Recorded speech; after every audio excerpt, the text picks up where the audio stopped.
What's up everyone? Welcome back to the channel guys. Another day, another Indian economic development का chapter आज हम करेंगे.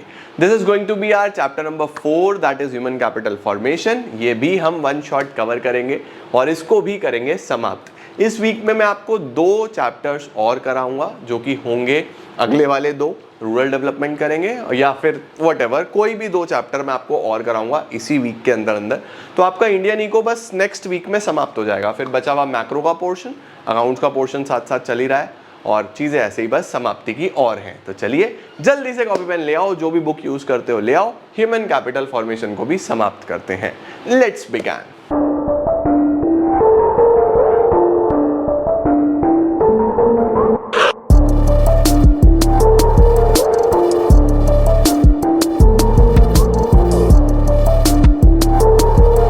आइए बेटा जी शुरू करते हैं और समझने का प्रयास करते हैं कि सर इकोनॉमिक्स में ये ह्यूमन कैपिटल फॉर्मेशन क्या है. देखो बच्चों, ये ना हमारा यूनिट 2 शुरू होने जा रहा है और यूनिट 2 में हम हमारी इकोनॉमी में होने वाली अलग अलग प्रॉब्लम्स के बारे में जानेंगे. जैसे अनएम्प्लॉयमेंट की समस्या है, पहले पॉवर्टी भी एक चैप्टर हुआ करता था, अभी डिलीट हो गया, बट पॉवर्टी है, अनएम्प्लॉयमेंट है, एनवायरनमेंट से रिलेटेड इशूज़ हैं, ऑर्गेनिक फार्मिंग, सस्टेनेबल डेवलपमेंट. उसके साथ साथ ह्यूमन कैपिटल से रिलेटेड भी कुछ समस्याएं हमें देखने को मिलती हैं. अब सर ये ह्यूमन कैपिटल क्या है और ये ह्यूमन कैपिटल फॉर्मेशन क्या है.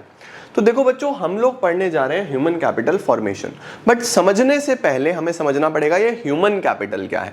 बच्चों नाम में ही है ह्यूमन और कैपिटल. तो ह्यूमन कैपिटल का मतलब है कि जब ह्यूमन को हम उसकी स्किल के नजरिए से देखते हैं कि एक इंसान कितना स्किलफुल है और वो कितना कंट्रीब्यूट कर रहा है economic activities in the economy. जैसे कि मैं पढ़ा रहा हूं तो मैं एजुकेशनल सर्विसेज अपने आप से प्रोड्यूस कर रहा हूं, तो मेरी नॉलेज, मेरी स्किल की जरूरत है इस सोसाइटी को. अगर टीचर्स नहीं होंगे तो एजुकेशन कैसे आगे बढ़ेगा, है ना. इसी तरीके से डॉक्टर्स नहीं होंगे तो हेल्थ फैसिलिटीज कैसे आगे बढ़ेंगी. इसी तरीके से इंजीनियर्स, चार्टर्ड अकाउंटेंट्स, इसी तरीके से हर इंसान की स्किल की, नॉलेज की हमें जरूरत है. तो कहीं ना कहीं प्रोडक्शन करने के लिए बच्चों सिर्फ मशीनें, फर्नीचर या सिर्फ और सिर्फ टेक्नोलॉजी ये नहीं चाहिए. इन सबको बोलते हैं फिजिकल कैपिटल. जो आपको दिख रहा है, जो आप पैसे से खरीद सकते हो, जो आप लेके इधर से उधर जा सकते हो, समय के साथ जो डेप्रिशिएट होते हैं, जिनकी वैल्यू कम होती है, ये सब फिजिकल कैपिटल है बच्चों. इन सब फिजिकल कैपिटल को, ये मशीन को, ये फर्नीचर, ये कैमरा, ये सब फिजिकल कैपिटल का प्रॉपर यूटिलाइजेशन करने के लिए एक ह्यूमन की जरूरत है. इस ह्यूमन की स्किल से ही फिजिकल और ह्यूमन कैपिटल मिलके ही अच्छा प्रोडक्शन कर सकते हैं. तो इसको बोलते हैं ह्यूमन कैपिटल. अब एक साल, हर साल देखो, हर साल लोग नई नई स्किल सीख रहे हैं, लोग अच्छे अच्छे कॉलेजेस से ग्रेजुएट हो रहे हैं, आगे बढ़ रहे हैं, जॉब्स ले रहे हैं, है ना. तो हर साल जितना जितना ह्यूमन कैपिटल के स्टॉक में एडिशन होता है उसको बोलते हैं ह्यूमन कैपिटल फॉर्मेशन. समझे? तो देखो जरा क्या लिखा हुआ है. सबसे पहले हमारे पास क्या आ रहा है कि फिजिकल कैपिटल क्या होता है और ह्यूमन कैपिटल क्या होता है. तो फिजिकल कैपिटल में वो सारे इनपुट्स हैं जो प्रोडक्शन के लिए चाहिए, जैसे plant machinery, factory, building, raw material, ये सब बच्चों फिजिकल कैपिटल में आ जाता है. और ह्यूमन कैपिटल क्या है भाई? पढ़ाने के लिए अब मुझे सिर्फ और सिर्फ ये बोर्ड, सिर्फ और सिर्फ ये कैमरा से तो काम नहीं चलेगा, मेरा खुद का प्रेजेंस भी जरूरी है. तो मुझे क्या बोला जाएगा? Human capital. देखो क्या लिखा हुआ है, it refers to the skills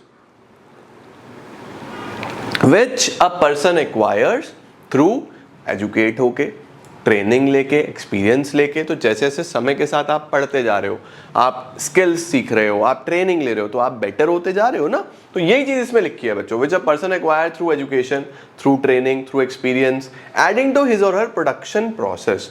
It is a stock of skill and ability, expertise, education, knowledge embodied in the people. लोगों के अंदर कितनी एबिलिटी है, कितनी स्किल है, कितना नॉलेज है, कितना एक्सपर्टीज है, इसी को हम ह्यूमन कैपिटल बोलते हैं. जल्दी से स्क्रीनशॉट लो, फिर आगे चलते हैं.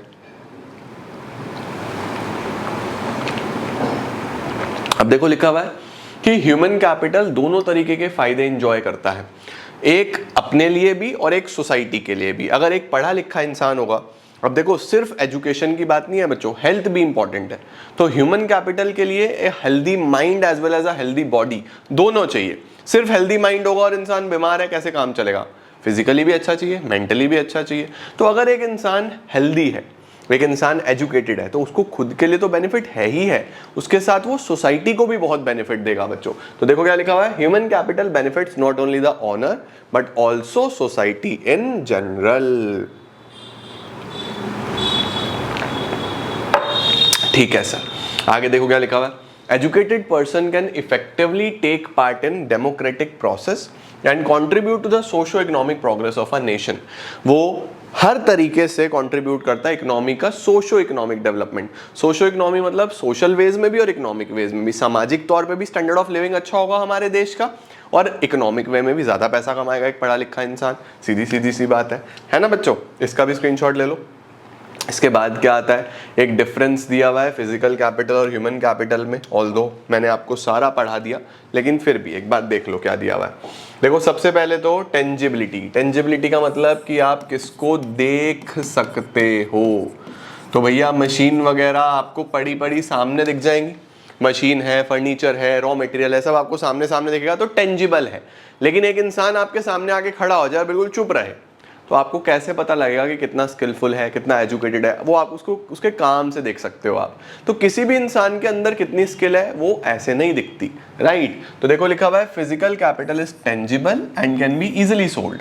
ह्यूमन कैपिटल इनटेंजिबल है और ऐसे ही नहीं बिकता मार्केट में, है ना, सिर्फ इंसान अपनी सर्विसेज को सेल कर सकता है। परफेक्ट। डेप्रिसिएशन, क्या समय के साथ फिजिकल कैपिटल डेप्रिशिएट होता है, उसकी वैल्यू कम होती है।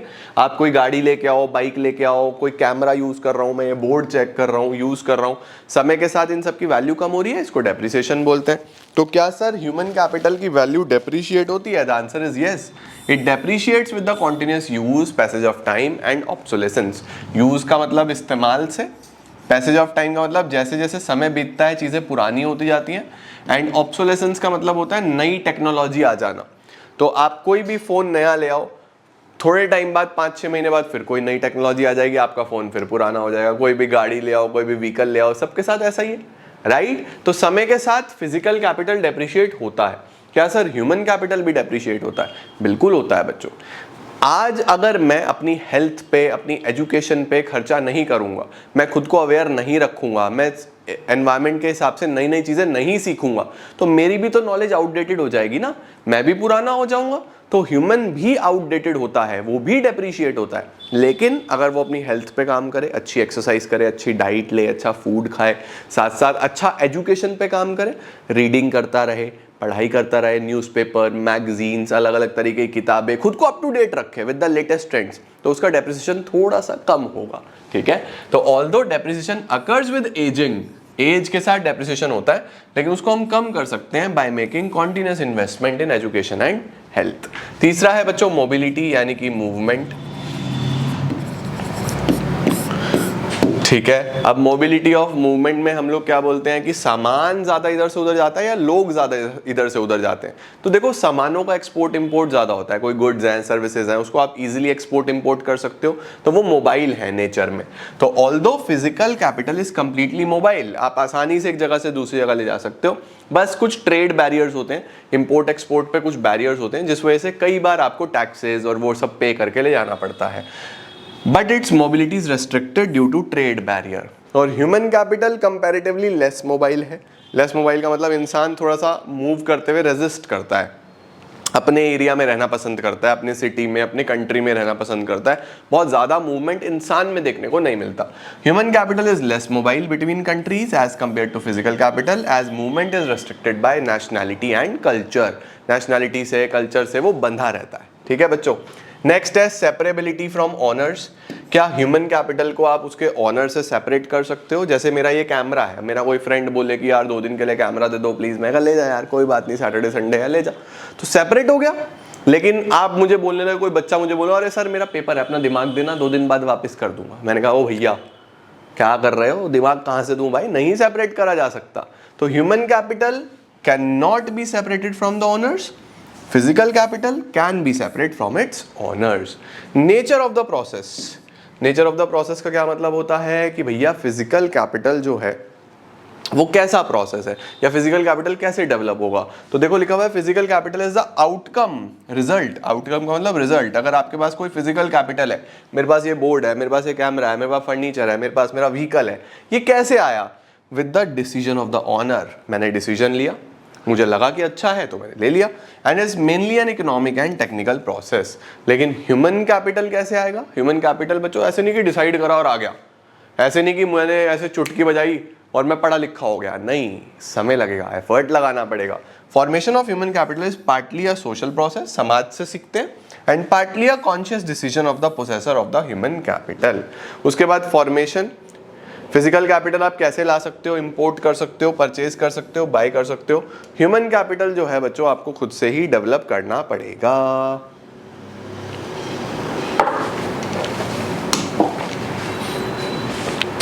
अब आ गया ह्यूमन कैपिटल फॉर्मेशन क्या होता है।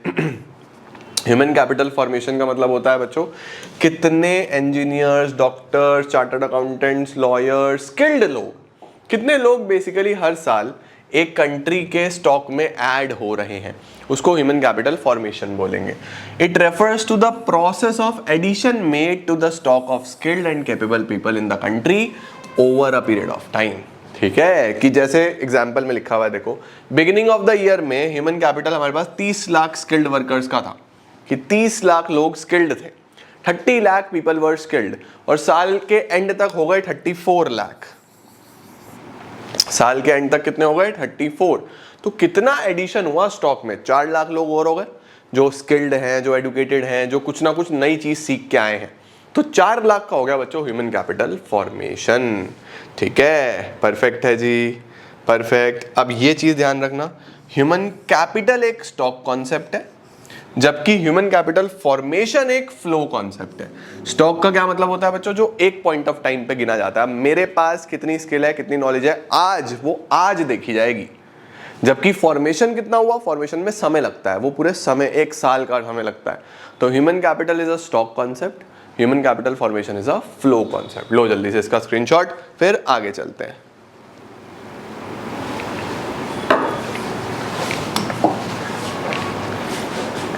आओ बच्चों, सावधान इंडिया सवाल, very important, most most most most most important, इस चैप्टर का सबसे इंपॉर्टेंट क्वेश्चन।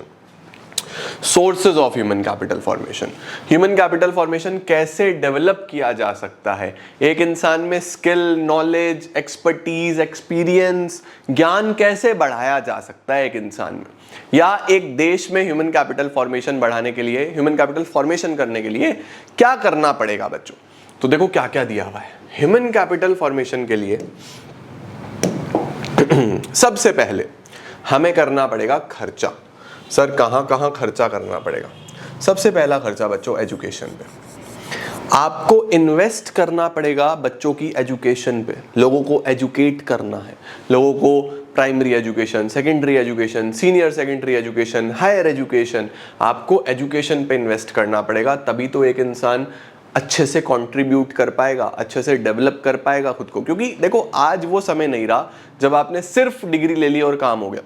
आज आपको खुद को एक ओवरऑल पर्सनालिटी के तौर पे डेवलप करना पड़ता है। आज आपको अच्छा बोलना भी आना चाहिए, आज आपको सेल्स भी आनी चाहिए, यानी सामान बेचना भी आना चाहिए, आज आपको लोगों के साथ अच्छे कम्युनिकेशन, रिलेशनशिप्स बिल्ड करने भी आने चाहिए। जब तक आप कस्टमर रिटेंशन नहीं कर पाओगे, नहीं ग्रो कर पाओगे। तो आपको एक मल्टी टैलेंटेड पर्सन बनना पड़ता है आज की डेट में, अगर आपको सक्सेसफुल होना है। तो सबसे पहले ह्यूमन कैपिटल फॉर्मेशन के लिए खर्चा करना पड़ता है एजुकेशन पे। क्यों? इससे फ्यूचर इनकम बढ़ती है, लोगों का स्टैंडर्ड ऑफ लिविंग बढ़ता है। उसके साथ साथ खर्चा करना पड़ता है बच्चों हेल्थ पे। सिर्फ पढ़ा लिखा होने से नहीं होगा, हेल्दी भी तो होना चाहिए। तो आपको 3 प्रकार की मेडिसिन होती हैं बच्चों, तीनों पे खर्चा करना पड़ता है। सबसे पहली होती है हमारे पास प्रिवेंटिव मेडिसिन। प्रिवेंटिव मेडिसिन का मतलब होता है जो आपको बचाए बीमारी होने से, प्रिवेंट करे। प्रिवेंटिव का मतलब बच्चों जो आपको प्रिवेंट करे, बीमारी होने ही ना दे, जो अलग अलग तरीके की वैक्सीन होती हैं। फिर होती है बच्चों क्यूरेटिव मेडिसिन। क्यूरेटिव कौन सी होती है? जो आपको क्योर करे, जो किसी भी बीमारी से आपको ठीक कर दे। क्यूरेटिव मेडिसिन, पैरासीटामोल, बुखार हुआ गोली खाओ, बुखार गायब। ठीक है। तीसरी कौन सी होती है? Social medicine. सोशल मेडिसिन का मतलब होता है कि आपको अपने माइंड को भी इस तरीके से डेवलप करना है कि आप लोगों को में अवेयरनेस स्प्रेड कर सको हेल्थ को लेके, है ना। अब कोविड के बाद लोग कितने हेल्थ कॉन्शियस हुए, तो कोविड में अपने आप लोगों को क्यूरेटिव भी मिली, प्रिवेंटिव भी मिली और फिर सोशल मेडिसिन भी मिली। कोविड के बाद कई लोगों ने नॉर्मल वॉकिंग को अपना एक पार्ट ऑफ लाइफ बना लिया कि पैदल चलेंगे, हेल्दी रहेंगे, हार्ट अच्छा होगा, लंग्स अच्छे होंगे, ब्रीदिंग इश्यूज नहीं होंगे, है ना। तो वो लोगों को सोशल मेडिसिन था। वैक्सीन लगी, वो किस लिए था? प्रिवेंटिव। जिनको कोविड हो गया उनको दवाई दी गई और वो ठीक हो गए, क्यूरेटिव मेडिसिन। तो हेल्थ पे भी खर्चा करना पड़ता है ना बच्चों। It helps to build productive. फिर लोग प्रोडक्टिव होते हैं, उनकी भी क्वालिटी ऑफ लाइफ बेटर होती है। उसके बाद बच्चों खर्चा करना पड़ता है इंफॉर्मेशन पे, जानकारी पे। आपने देखा है कि लोग अपने कॉलेजेस जाने से पहले काउंसलर्स को पे करते हैं, पेड काउंसलिंग लेते हैं, बोलते हैं कि हमें करियर ऑप्शंस के बारे में बताओ, हम जानना चाहते हैं, हम सीखना चाहते हैं कि कौन कौन से ऑप्शंस हैं। तो जानकारी के लिए भी लोग पे करते हैं, उनसे उनका करियर सिलेक्शन ईजी होता है, अच्छा स्टैंडर्ड ऑफ लिविंग डेवलप होता है उनका। It helps to make decisions in investments in human capital, right. उसके साथ साथ बच्चों ऑन द जॉब ट्रेनिंग, लोगों की ऑन द जॉब ट्रेनिंग करनी पड़ती है। ऑन द जॉब का मतलब होता है करते करते सीखना, ठीक है। जैसे कि फॉर एग्जांपल हम लोग देखते हैं कि हम लोग किसी हेयर सलून में जाएं, या हम लोग किसी कारपेंटर के साथ देखें, हम लोग किसी इस तरीके के जो स्किल्ड लोग होते हैं, जो स्किल से काम, इलेक्ट्रीशियन के साथ देखें, तो हमेशा कुछ लोग चल रहे होते हैं जो बस उनको ऑब्जर्व कर रहे होते हैं। छोटा चिंटू, सपोज हमारा कारपेंटर का नाम चिंटू है, उसके साथ एक छोटा चिंटू होगा, वो उसकी छूटर पुटर हेल्प करेगा। धीरे धीरे वो छोटा चिंटू देखते देखते देखते देखते बड़े काम करने लग जाता है, सीखने लग जाता है। उसकी हो रही है ऑन द जॉब ट्रेनिंग। तो ऑन द जॉब ट्रेनिंग का मतलब यही होता है कि आप काम करते करते सीखते हो, खुद का माइंडसेट डेवलप करते हो, खुद को बेटर बनाते हो, हर रोज every day you keep on learning. इससे भी ह्यूमन कैपिटल फॉर्मेशन होता है। It increases the skill and efficiency of the workers. उसके बाद बच्चों माइग्रेशन पे स्पेंड करना पड़ता है। आप माइग्रेट करते हो, एक जगह से दूसरी जगह जाते हो, लोग जॉब्स के लिए, पढ़ाई करने के लिए, काम ढूंढने के लिए अपना शहर छोड़ के किसी दूसरे शहर में चलते हैं, है ना। फिर वहाँ से घर वालों को चिट्ठी भेजते हैं, मैसेज करते हैं कि भैया हमारे लाइफ में सब सही चल रहा है, हम पैसा कमाने लायक हो गए। तो माइग्रेशन पे भी खर्चा आता है, आने जाने का ट्रैवल कॉस्ट, वहाँ रहने का मेंटेनेंस कॉस्ट, फूड कॉस्ट, ये सब खर्चे करने पड़ते हैं लाइफ में आगे बढ़ने के लिए। तो एक इंसान आजकल नॉलेज के लिए, स्किल के लिए, आगे बढ़ने के लिए, ग्रोथ के लिए बच्चों, अर्निंग्स के लिए, पैसा कमाने के लिए कहाँ कहाँ पे खर्च करना पड़ेगा? तो expenditure on education, expenditure on health, on the job training, expenditure on migration, expenditure on information. जब आप ये 5 प्रकार के खर्चे करोगे बच्चों, तो you will become a much better person और ह्यूमन कैपिटल फॉर्मेशन हमें देखने को मिलेगा। क्या बात है सर। सर क्या ह्यूमन कैपिटल से इकोनॉमिक ग्रोथ भी होती है? हाँ बच्चों, देखो पैसे की टर्म्स में हो या ना हो, बट एक ऐसा कंट्री जहां पे लोग पढ़े लिखे हैं, जहां पे लोग प्रोडक्टिव हैं, जहां पे लोग कम समय में ज्यादा काम करते हैं, जहां पे लोग अच्छा माइंडसेट रखते हैं, अच्छा थॉट प्रोसेस रखते हैं। सिर्फ पढ़ा लिखा होना, आप स्कूल्स जाते हो, कॉलेजेस जाते हो, सिर्फ आपको डिग्री नहीं दे रहे हो, एक सोसाइटी में कैसे रहना है वो सब भी सिखा रहे हैं, लीडरशिप सिखा रहे हैं। उसके बाद सोशल क्वालिटीज होती हैं, हम एक दूसरे के साथ बहुत सारे कॉन्टेस्ट्स देखने को मिलते हैं अच्छे अच्छे कॉलेजेस में, किस तरीके से समाज में रहना है। तो आप मल्टीपल स्किल सीखते हो जो आपको पता भी नहीं चलती। तो एक ऐसा कंट्री जहां पे ह्यूमन कैपिटल आगे बढ़ रहा है, ह्यूमन कैपिटल फॉर्मेशन हो रहा है, वहां पे हम लोग बोलते हैं कि real development of the country हो रहा है। ठीक है, देखो क्या लिखा हुआ है, economic growth means the increase in the real national income of the nation. Real national income का क्या मतलब होता है कि वहां पे प्रोडक्टिविटी बढ़ रही है। रियल का मतलब मेनली यहाँ पे प्रोडक्टिविटी से है। इसका मतलब एक पढ़ा लिखा इंसान कम समय में ज्यादा काम कर पाएगा। The contribution of an educated person to the economic growth is more than of illiterate person. Similarly, a healthy person also contributes to economic growth by providing uninterrupted labor supply for a longer period of time. तो इसीलिए education और health बच्चों pillars हैं, इन पे आपको जीवन भर में काम करना है बच्चों। एजुकेशन और हेल्थ, इन 2 चीजों पे तुमने काम कर लिया। अब एजुकेशन सिर्फ यही नहीं कि मैं किताबों की बात कर रहा हूं जो आपको पढ़ाई जा रही है, इसके साथ अदर चीजें भी पढ़ते रहा करो, देखते रहा करो, न्यूज़पेपर्स टाइम टू टाइम देखा करो, अपने आसपास क्या चल रहा है उसको समझने की कोशिश किया करो, रिलेट करा करो चीजों से। तो एजुकेशन और अपनी हेल्थ के लिए प्रॉपर वॉक करना, अच्छी फूड खाना, टाइमली स्लीप लेना, ये सब चीज़ें बहुत इंपॉर्टेंट है बच्चों for a healthy life, for a good life. ठीक है, तो ये बहुत बहुत इंपॉर्टेंट है जो हम ह्यूमन कैपिटल में पढ़ते हैं। इसके बाद लिखा हुआ है ह्यूमन कैपिटल फॉर्मेशन से क्या क्या होता है। तो ह्यूमन कैपिटल फॉर्मेशन बच्चों इन्वेंशंस को, इनोवेशंस को और टेक्नोलॉजिकल इंप्रूवमेंट्स को सबको स्टिमुलेट करता है, आगे बढ़ाने में हेल्प करता है। तो जब देखो सीधी सी बात है, एक ऐसा देश, एक ऐसा कंट्री जहाँ पे लोग हेल्दी होंगे, जहाँ पे लोग एजुकेटेड होंगे, तो वो ऐसे खाली तो बैठेंगे नहीं, बल्कि उनका माइंड और बेटर चलेगा। तो कुछ ना कुछ एजुकेटेड लोग इन्वेंट करेंगे, कुछ ना कुछ नया लेके आएंगे। तो इन्वेंशंस में, इनोवेशंस में, टेक्नोलॉजिकल इंप्रूवमेंट्स में इसमें काफ़ी हेल्प करता है। Human capital not only increases the productivity of humans but also stimulates innovation and creates ability to absorb new technology.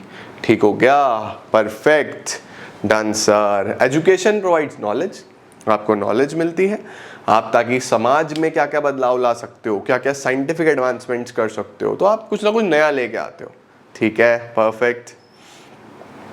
Importance of human capital formation. Human capital formation क्यों important है? क्यों एक देश में बेटर हेल्थ, बेटर एजुकेटेड लोग चाहिए? क्यों एक देश में बेटर अवेयर लोग चाहिए? क्या होगा? Number 1, effective use of physical capital.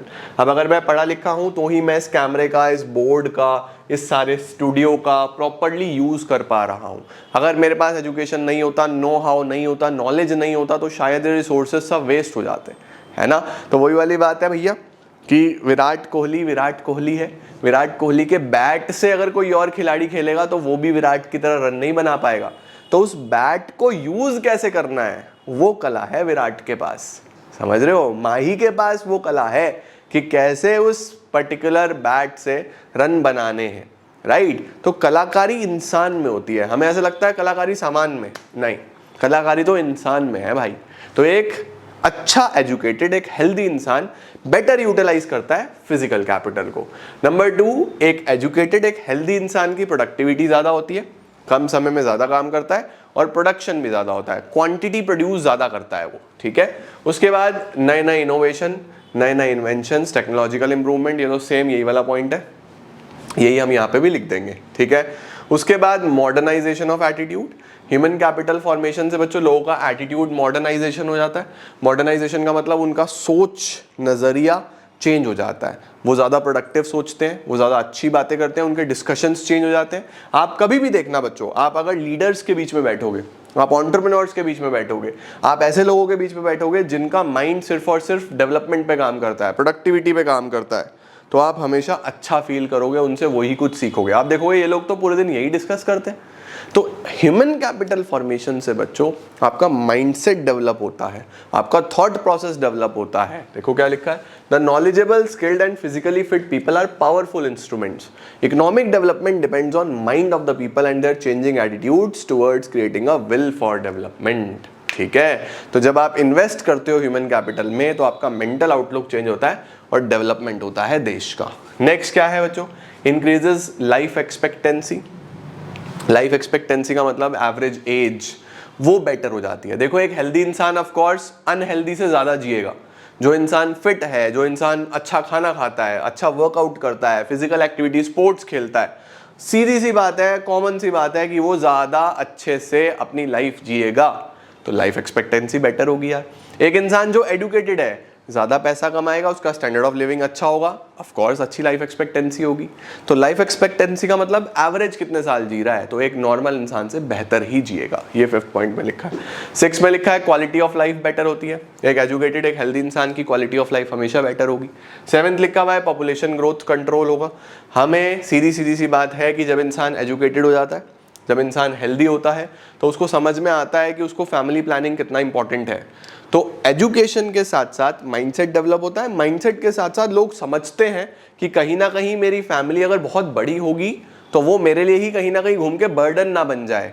तो इसीलिए वो लोग फैमिली प्लानिंग को समझते हैं, वो लोग इस कॉन्सेप्ट को समझते हैं। तो जनसंख्या भी नियंत्रित रहती है, कंट्रोल्ड रहती है ना। कई जगह आपने पढ़ा होगा small families a happy family. उसका क्या रीज़न है? उसका रीज़न यही है कि आपको रिसोर्सेज, आजकल हर चीज़ महंगी है, तो जितना बड़ा परिवार होगा उतना पालन पोषण मुश्किल होगा, है ना। तो ये चीज इसके अंदर यहाँ पे लिखी हुई है। It has been observed that educated persons have smaller families as compare to illiterate families, so spread of education is necessary to control population growth. Next आ रहा है बच्चों क्या क्या समस्याएं हैं ह्यूमन कैपिटल फॉर्मेशन में, हमारी हेल्थ में, हमारी एजुकेशन में लोगों तक हेल्थ फैसिलिटीज़ नहीं पहुंच पा रही, लोगों तक हॉस्पिटल्स नहीं पहुंच पा रहे, हेल्थ सेंटर्स नहीं पहुंच पा रहे, फिटनेस सेंटर्स नहीं पहुंच पा रहे, लोगों तक स्कूल्स, कॉलेजेस, एजुकेशनल इंस्टीट्यूट्स नहीं पहुंच पा रहे, लोग माइग्रेट नहीं कर पा रहे या ट्रेनिंग नहीं हो पा रही। तो उसके पीछे क्या क्या समस्याएं हैं? इंपॉर्टेंट क्वेश्चन, सावधान इंडिया सवाल, क्या क्या प्रॉब्लम्स है? सबसे पहली प्रॉब्लम है बच्चों इनसफिशिएंट रिसोर्सेज। रिसोर्सेज है ही नहीं, डिमांड बहुत ज़्यादा है। आप देख रहे हो कॉलेजेस की डिमांड कितनी ज़्यादा है। अब बच्चे दिल्ली यूनिवर्सिटी की तरफ भागते हैं 12th के बाद, नंबर ऑफ कॉलेजेस बहुत कम है तो एडमिशन नहीं हो पाता सबका। IIMs IITs की तरफ भागते हैं बच्चे, लेकिन IIMs IITs बहुत कम है, एडमिशन नहीं हो पाता। तो रिसोर्सेज कम है, डिमांड बहुत ज़्यादा है। तो सबसे पहली प्रॉब्लम तो यही है ना, गवर्नमेंट को सोचना चाहिए कि ज़्यादा IITs, ज़्यादा IIMs, ज़्यादा एम्स ऐसे इंस्टीट्यूट्स और बनाएं, ताकि बच्चे हमारे जितनी ज़्यादा जनसंख्या है ज़्यादा से ज़्यादा वो लोग वहाँ तक पहुँच पाएँ, राइट। तो इनसफिशिएंट रिसोर्सेज हैं। दूसरी इनएफिशिएंसीज बहुत हैं, पूरा सिस्टम अच्छे से काम ही नहीं कर रहा, इनएफिशिएंट है। रिसोर्सेज का वेस्टेज है, जहाँ पे हॉस्पिटल्स हैं तो भैया डॉक्टर्स नहीं है, जहाँ पे डॉक्टर्स हैं तो हॉस्पिटल्स नहीं है, बड़े सारा मिसमैनेजमेंट है, इनएफिशिएंसी है, अच्छे से काम नहीं होता, करप्शन बहुत ज़्यादा है। तो ये सब इसमें लिख सकते हो आप। There is a lot of wastage of resources as capabilities are either not made use of, या तो आप इस्तेमाल ही नहीं कर पा रहे लोगों की स्किल्स का, या फिर अंडर यूटिलाइज्ड है। ब्रेन ड्रेन बहुत बड़ा इशू है बेटा। जितने हमारे एजुकेटेड अच्छे साइंटिस्ट होते हैं, बढ़िया इंजीनियर्स होते हैं, स्किल्ड लोग होते हैं स्पेशली, वो देश छोड़ के चले जाते हैं। ब्रेन ड्रेन हो रहा है। सर ब्रेन ड्रेन हो क्यों रहा है? ब्रेन ड्रेन इसलिए हो रहा है बच्चों क्योंकि उनको फैसिलिटीज नहीं मिल पा रही यहाँ पे। उनको ऐसा लगता है इंडिया में कदर नहीं हो पा रही, या इंडिया में बहुत सारे मेजर आप समझ लो फाइनेंशियल प्रॉब्लम्स हैं। हर चीज़ पे कहीं ना कहीं कुछ ना कुछ बैरियर है, कहीं ना कहीं इश्यूज फेस करते हैं। तो हमारा जो बहुत ऊपर का ब्रेन होता है, बहुत अच्छे लेवल का ब्रेन होता है, वो कंट्री छोड़ के चला जाता है। That is brain drain. आप देखो बड़ी कंपनीज, गूगल, माइक्रोसॉफ्ट, इतनी बड़ी कंपनीज हैं, सबके अंदर CEO, सबके अंदर टॉप लेवल ऑफिसर्स हमेशा आपको इंडियंस बैठे हुए मिलेंगे। अगर वो हमारे देश में बैठ के यही काम कर रहे होते तो हम आज कितनी आगे होते। तो ये ब्रेन ड्रेन है बच्चों। People migrate from one place to another in search of better job opportunities and handsome salaries. Next क्या प्रॉब्लम है? पॉपुलेशन की प्रॉब्लम सब जगह है बच्चों। पॉपुलेशन रहेगी, डिमांड सप्लाई कभी मैच नहीं होगा। तो ये तो बस मैं क्या बोलूं, हर जगह पॉपुलेशन, जनसंख्या is the biggest ever problem. Next, several imbalances, बहुत सारे इम्बैलेंसेस हैं। इम्बैलेंसेस मैंने आपको बताया कि अभी भैया डॉक्टर्स हैं, हॉस्पिटल्स नहीं है, हॉस्पिटल्स हैं, डॉक्टर्स नहीं है, बच्चे हैं, स्कूल्स नहीं है, स्कूल्स हैं, बच्चे नहीं है। ये प्रॉब्लम आ रही है कई जगह पे। इम्बैलेंस बहुत ज़्यादा है, रिसोर्स वेस्ट बहुत होता है हमारे देश में। इसके बाद lack of proper man power planning. हम प्लान ही नहीं करते कि भैया सरकार कितनी नौकरी दे रही है, कितने लोगों को ज़रूरत है, कितने बच्चे उस एग्ज़ाम में बैठेंगे, कब वो एग्ज़ाम कंडक्ट होगा। अच्छे से प्लानिंग नहीं होती, तो इम्प्रॉपर प्लानिंग होती है तो एग्जीक्यूशन भी नहीं होता, फिर मिसमैनेजमेंट होता है। तो ना एजुकेशन पहुंच पा रही, ना हेल्थ फैसिलिटीज पहुंच पा रही, लोगों तक चीज़ें पहुंच ही नहीं रही, ह्यूमन कैपिटल फॉर्मेशन नहीं हो रहा। लास्ट क्या लिखा हुआ है? Weak science and technology. हम साइंस और टेक्नोलॉजी की फील्ड में अभी बहुत ज़्यादा अनसेटिस्फैक्ट्री परफॉर्मेंस है हमारा। हम प्रैक्टिकल नॉलेज पे अभी भी फोकस नहीं कर रहे। अब एक बात बताओ ना यार मुझे, तुम इस सब्जेक्ट को ले लो, इंडियन इकोनॉमिक डेवलपमेंट को ले लो, ये इंडियन इकोनॉमिक डेवलपमेंट ही, ये तुम ह्यूमन कैपिटल फॉर्मेशन पढ़ रहे हो, अच्छी बात है, लेकिन इस ह्यूमन कैपिटल फॉर्मेशन के साथ अगर कुछ प्रैक्टिकल स्किल जोड़ दी जाए कि यार ये बहुत इंपॉर्टेंट है, तो बच्चा कितना आगे बढ़ जाएगा, उसको कुछ ना कुछ नया सीखने को मिलेगा। अभी तुम लोग क्या करोगे? चैप्टर को पढ़ोगे, याद करोगे, पेपर में लिख के आओगे, भूल जाओगे। तुमने अपना 1 साल बर्बाद नहीं कर दिया क्या? इस 1 साल में तुम कुछ सीख रहे होते तो तुम पता नहीं कितना आगे जा सकते थे, तुम वहां से पैसा कमा सकते थे, तुम अपने घर पे खाना लेके जा सकते थे। तो हमें ये सोचने की जरूरत है कि इस एजुकेशन में थ्योरी के साथ साथ प्रैक्टिकल नॉलेज ऐड करनी पड़ेगी। जिस दिन वो हो जाएगी बच्चों, उस दिन हमारा देश आगे बढ़ जाएगा। यहाँ लैकिंग है, यहाँ कमी है। अब ये कमी पूरी नहीं हो सकती। क्यों नहीं हो सकती? क्योंकि पूरा सिस्टम ऊपर से लेके नीचे तक सारे का सारा बहुत सारे इनएफिशिएंट लोगों से भरा हुआ है। जब तक वो इनएफिशिएंट लोग नहीं हटेंगे तब तक वो सोच ही नहीं सकते ना वो चीज़ कि कैसे बेटर करना है। तो एजुकेशन पे, हेल्थ पे जब तक ऐसे लोग नहीं आएंगे जो सच में एजुकेटेड है, जो सच में हेल्थ से रिलेटेड कंसर्न रखते हैं। अब अगर आपको हेल्थ से रिलेटेड चीज़ें प्लान करानी है तो वहाँ पे जो लोग प्लानिंग कर रहे हैं उसके अंदर डॉक्टर्स को लेके आओ। अगर आपको एजुकेशन से रिलेटेड चीज़ें प्लान करानी है तो जो लोग एजुकेशन में हैं, जिन्होंने अपना जीवन एजुकेशन को दिया है, उन्हें लेके आओ, या जो लोग बच्चों के साथ डील कर रहे हैं उन्हें लेके आओ, वो बता पाएंगे आपको कैसे बेटर होगा। इस पे कोई बात नहीं कर रहा। ये इश्यूज है बच्चों, ये सब बच्चे प्रॉब्लम्स में आ जाता है। नेक्स्ट टॉपिक आ रहा है human capital and human development. अब सर ये ह्यूमन कैपिटल और ह्यूमन डेवलपमेंट क्या है? देखो बच्चों, ह्यूमन कैपिटल तो आपने पढ़ लिया। ह्यूमन कैपिटल में हमने क्या बोला कि एक इंसान एक अच्छा रिसोर्स हो सकता है अगर उसके पास हेल्थ है, अगर उसके पास एजुकेशन है। तो ह्यूमन कैपिटल में हमने ये बोला कि एक इंसान रिसोर्सेज को, मशीनों को अच्छे से यूज करेगा अगर वो हेल्दी है, अगर वो एजुकेटेड है। दो चीजों पे मेन इस चैप्टर में बात हुई है। अब ह्यूमन डेवलपमेंट क्या बोलता है? ह्यूमन डेवलपमेंट बोलता है भैया आपने ये बात सही बोली कि एक इंसान एक रिसोर्स है। एक इंसान जब यहाँ पे आया है तो कुछ ना कुछ production of goods and services करेगा तो ही वो एक अच्छा, एक केपेबल इंसान माना जाएगा। लेकिन दैट डजंट मीन कि सिर्फ production of goods and services करने के लिए ही एजुकेशन और हेल्थ की बात की जाए। एक इंसान के डेवलपमेंट के लिए भी एजुकेशन और हेल्थ बहुत इंपॉर्टेंट है। तो ह्यूमन डेवलपमेंट एक बड़ा कॉन्सेप्ट है जो सिर्फ प्रोडक्शन की बात नहीं कर रहा, वो इंसान के खुद के डेवलपमेंट की बात भी कर रहा है। वहीं पे ह्यूमन कैपिटल इंसान को ऐसे देख रहा था कि एक रिसोर्स है, इंसान का काम है गुड्स और सर्विसेज का प्रोडक्शन करना। तो इंसान को जो कॉन्सेप्ट एक रिसोर्स के नजरिए से दिखता है उसको ह्यूमन कैपिटल बोलते हैं। और एक ऐसा कॉन्सेप्ट जो बोल रहा है रिसोर्स तो चलो है, ठीक है, लेकिन इंसान की खुद के डेवलपमेंट के लिए भी एजुकेशन हेल्थ इंटीग्रल है, जरूरी है, फिर वो चाहे गुड्स और सर्विसेज बनाए या ना बनाए। That is human development. क्या लिखा है? Human capital considers education and health as a means to increase productivity, whereas human development में education health are integral, important, उसका पार्ट है to wellbeing, because only when people have the ability to read and write, the ability to lead a long and healthy life, they will be able to make other choices they value. Perfect है। Human capital छोटा concept है बच्चों, human development एक बड़ा concept है। Human capital health और education को क्या मानता है कि ठीक है एक जरूरत है इंसान की। ह्यूमन डेवलपमेंट बोलता है जरूरत नहीं है भैया, इंसान अपने आप में सर्वगुण संपन्न है, लेकिन उसको हेल्थ और एजुकेशन चाहिए ही चाहिए। ठीक है, परफेक्ट। अब बच्चों एजुकेशन को, ये सिर्फ 1 मार्कर के लिए आपको पता होना चाहिए कि हमारे देश में एजुकेशन को जो बॉडीज कंट्रोल करती हैं, जो बॉडीज मैनेज करती हैं, वो कौन कौन सी हैं। एजुकेशन के लिए हमारे पास NCERT आ जाएगा, the national council of education research and training, NCERT, UGC university grant commission and AICTE, all India council of technical education. तो एजुकेशन सेक्टर में 3 बॉडीज हैं जो 1 मार्कर के लिए आपको पता होनी चाहिए, NCERT, UGC और AICTE। ठीक है, और हेल्थ के लिए हमारे पास क्या है? ये तीनों हो गई, एजुकेशन सेक्टर की बात हो गई। अच्छा चलो तुम लोग बताओ पॉज करके फटाफट से, हेल्थ के लिए कौन सी बॉडी है जो सब कुछ मैनेज करती है? ये तो हमारे पास हो गई एजुकेशन के लिए। ठीक है, हेल्थ के लिए कौन सी बॉडी है जो सब कुछ मैनेज करती है? पॉज करो और जल्दी से कमेंट सेक्शन में लिखो, देखता हूं मैं कितने बच्चों को अच्छे तरीके से ये चीज़ याद आ रही है। सोच लिया, लिख दिया? देखो एजुकेशन के लिए तो हमारे पास हो गया NCERT, UGC और AICTE। हेल्थ के लिए है हमारे पास बच्चों ICMR,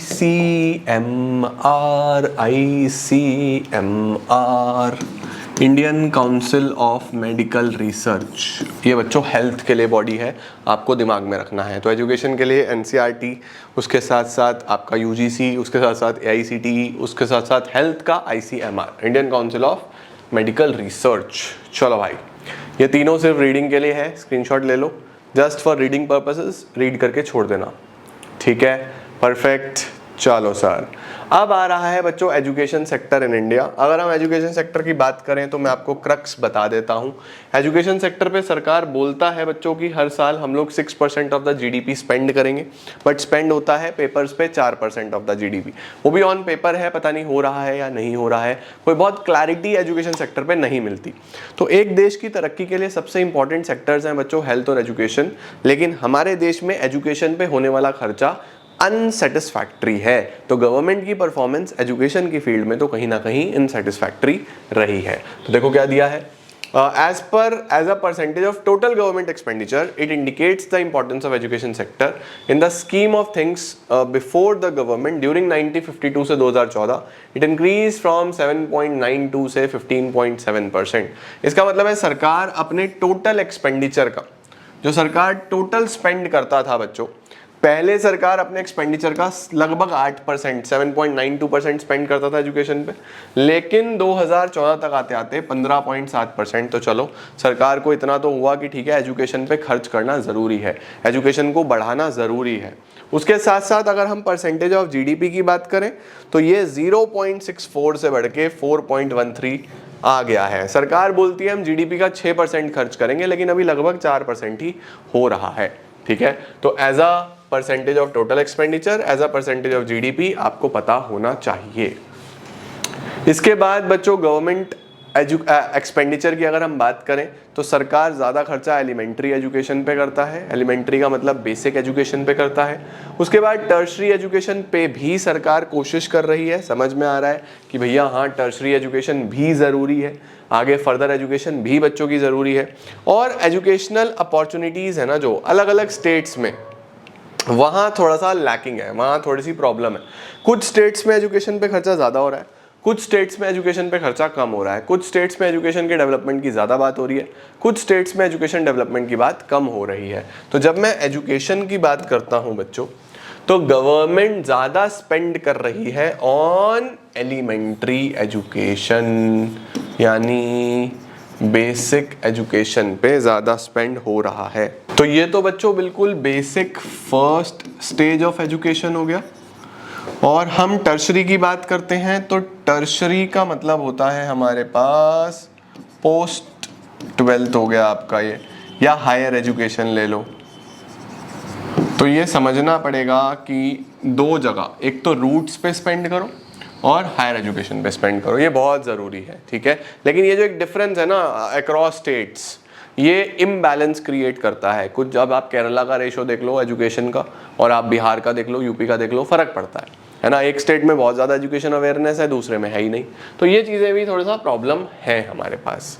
इसके बाद बच्चों इनएडिक्वेट एक्सपेंडिचर, मैंने आपको बता ही दिया कि सरकार बोलती है 6% तक खर्च करना है, बट होता सिर्फ 4% ही है जीडीपी का।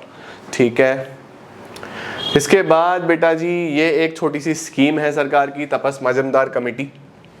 ये भी आपसे 1 मार्कर में आ सकता है, तो आपको पता होना चाहिए कि क्या सरकार ने फ्री एजुकेशन के लिए, बच्चों को एजुकेशन प्रोवाइड कराने के लिए कोई ऐसी कमिटी बनाई है, कोई ऐसी संस्था बनाई है जो एजुकेशन पे काम कर रही हो। तो याद रखना, the Tapas Majumdar committee appointed by Indian government in 1999 estimated an expenditure of 1.37 lakh crore over 10 years. इन 10 साल में इतना खर्चा उसने एस्टिमेट किया था कि लगना चाहिए to bring all Indian children in the age group of 6 से 14 under the purview of school education, ताकि जितने भी बच्चे हैं 6 से 14 साल के वो सारे के सारे स्कूल एजुकेशन में आ सकें।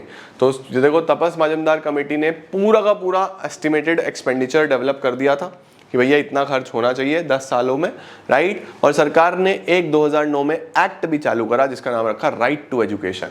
तो राइट टू एजुकेशन 2009 में government of India enacted the right to education to make free education a fundamental right for all the children in the age group of 6 to 14। ठीक है, अब सरकार ने कई जगह पे 2% एजुकेशन सेस भी लगाया है। सेस का मतलब भी बच्चों टैक्स ही होता है एक तरीके से, ताकि सरकार पैसा इकट्ठा कर सके और उस पैसे को स्पेंड कर सके बच्चों की एजुकेशन पे। ठीक है, परफेक्ट है जी, ओके। चलो सर ये भी डन हो गया, इसका मतलब गवर्नमेंट ने कुछ काम तो करा है एजुकेशन के लिए।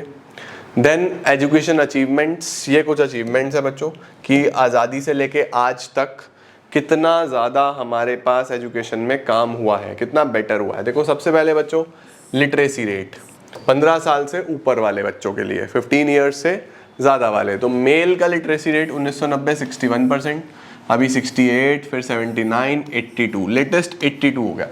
15 साल से ऊपर लिटरेसी। अब देखो बच्चों एजुकेशन और लिटरेसी में फ़र्क होता है। Literacy is who can read and right, educated है जिसके पास सब कुछ है, पढ़ा लिखा अच्छा है। तो यहाँ पे सिर्फ लिटरेसी की बात हो रही है, एजुकेशन की बात नहीं हो रही, रीड एंड राइट की बात हो रही है। फीमेल में 1990 में 37%, फिर बढ़ के 45 हुआ, बढ़ के 59 हुआ, बढ़ के 66। लेकिन आप इन दोनों में फ़र्क देखो, आज भी 17-18 के डेटा में भी मेल और फीमेल में कितना फ़र्क है। इस चीज़ पे काम करना है। ये है सोशल आउटलुक, लोगों का सामाजिक नज़रिया, इसको भी चेंज करने की ज़रूरत है। Primary completion rate, primary completion का मतलब जिनकी प्राइमरी एजुकेशन पूरी होती जा रही है। ठीक है, मेल में देखो 78% थे, फिर बढ़े, फिर और बढ़े, फिर 93% तक पहुंच गए हैं। फीमेल में देखो कितना बेटरमेंट हुआ है। आजकल लोग अवेयर हैं, आजकल लोग पढ़े लिखे हैं, तो कितना बेटरमेंट हुआ है। यूथ लिटरेसी रेट 15 से 24 तक, यूथ लिटरेसी रेट भी देखो मेल में अब 93% तक पहुंच गए, फीमेल में 90% तक पहुंच गए हैं। तो ये सर क्या रटना है क्या? नहीं बेटा, रटने की जरूरत नहीं है, बस टेबल पढ़ना सिखा रहा हूं मैं आपको, और कुछ नहीं है। एग्जाम में आपको डेटा गिवन होगा, आपको उसको एक्सप्लेन करना होगा। सही है जी, परफेक्ट।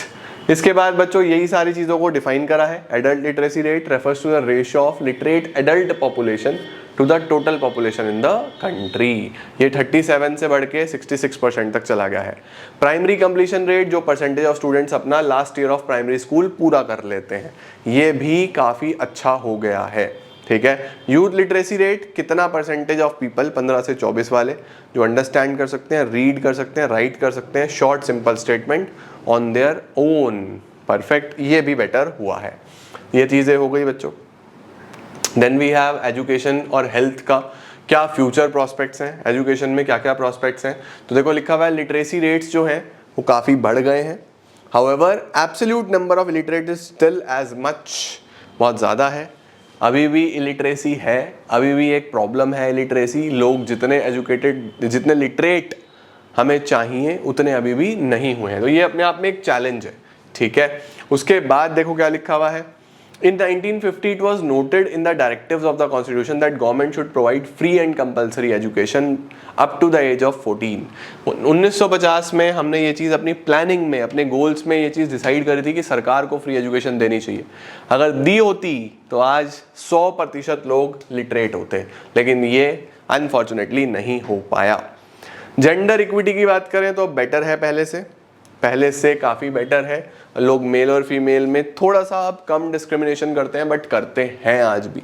बहुत दुर्भाग्यपूर्ण है, जब भी मैं टॉपिक पढ़ाता हूँ मेरा दिल बहुत दुखता है कि एजुकेशन में लेके, या एजुकेशन नहीं तो एक नॉर्मली भी मेल और फीमेल में भेदभाव क्यों, ये नहीं होना चाहिए। हमने अपने घरों में कभी नहीं देखा, हमने अपने आसपास लोगों को देखा है, वो सब उतना ही प्यार जितना मेल चाइल्ड से करते हैं उतना ही फीमेल चाइल्ड से करते हैं।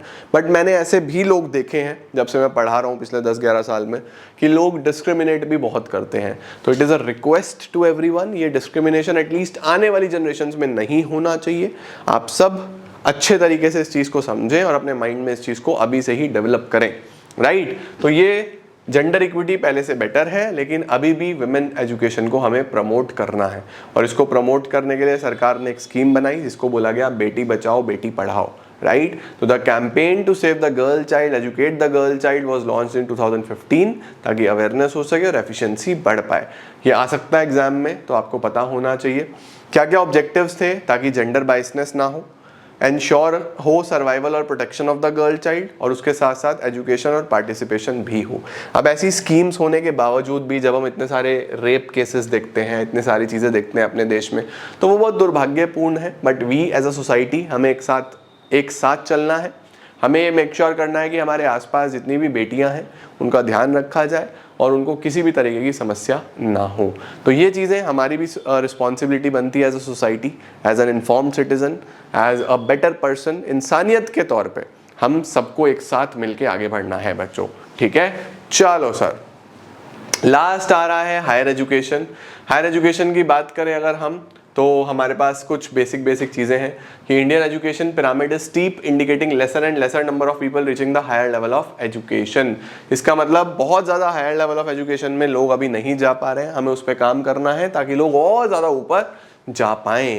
As per NSSO, in the year 11-12, the rate of unemployment among youth males who studied graduation and above in rural areas was 19%, और अर्बन में ये 16% है।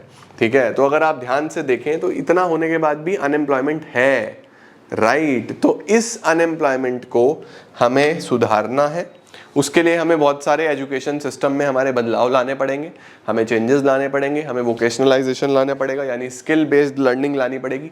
जब तक वो नहीं आएगी तब तक चीज़ें बेटर नहीं हो पाएंगी। तो ये सब बच्चों एक ओवरऑल क्रक्स है हमारा एजुकेशन सेक्टर से, जो आपको पता होना चाहिए। And that is it. Human capital formation से आपको यही सब पढ़ना था और चीज़ें कवर करनी है। मेनली ह्यूमन कैपिटल फॉर्मेशन के सोर्सेज, ह्यूमन कैपिटल फॉर्मेशन के लिमिटेशंस, ठीक है, क्यों नहीं हो पा रहा, ह्यूमन कैपिटल फॉर्मेशन से क्या होगा, इंपॉर्टेंस या रोल, यही इससे पूछा जाता है। तो आपको अच्छे से क्लियर हो ही गया होगा। एजुकेशन इन इंडिया में हमने प्राइमरी सेक्टर, सेकेंडरी सेक्टर यानी टर्शरी एजुकेशन की बात करी, उसके साथ साथ हायर लेवल एजुकेशन की भी बात करी, क्या क्या प्रॉब्लम्स हैं, जेंडर इक्वालिटी जैसी, इनइक्वालिटी जैसी चीज़ें हैं, उसके साथ साथ अवेलेबिलिटी ऑफ रिसोर्सेज नहीं है, रीच नहीं है, रूरल और अर्बन एरियाज़ में बहुत फ़र्क है। तो ये सारी प्रॉब्लम्स भी हैं बच्चों हमारे एजुकेशन के साथ, सरकार का एक्सपेंडिचर इतना सफिशिएंट नहीं है, ये सब प्रॉब्लम्स भी हम इसमें लिख के आ सकते हैं और हमारा चैप्टर समाप्त हो जाएगा। तो this was all about human capital formation बच्चों। कल या परसों एक दिन छोड़ के कर रहे हैं हम लोग, तो हम लोग एक चैप्टर और करेंगे और इस वीक में 2 चैप्टर और इंडियन इको के कराऊंगा और हमारा कार्यक्रम समाप्त हो जाएगा इंडियन इको का। Alright, thank you so very much guys for joining in. मैं आपको मिलता हूं बहुत जल्द, तब तक all the very best, keep growing, keep glowing and keep smiling.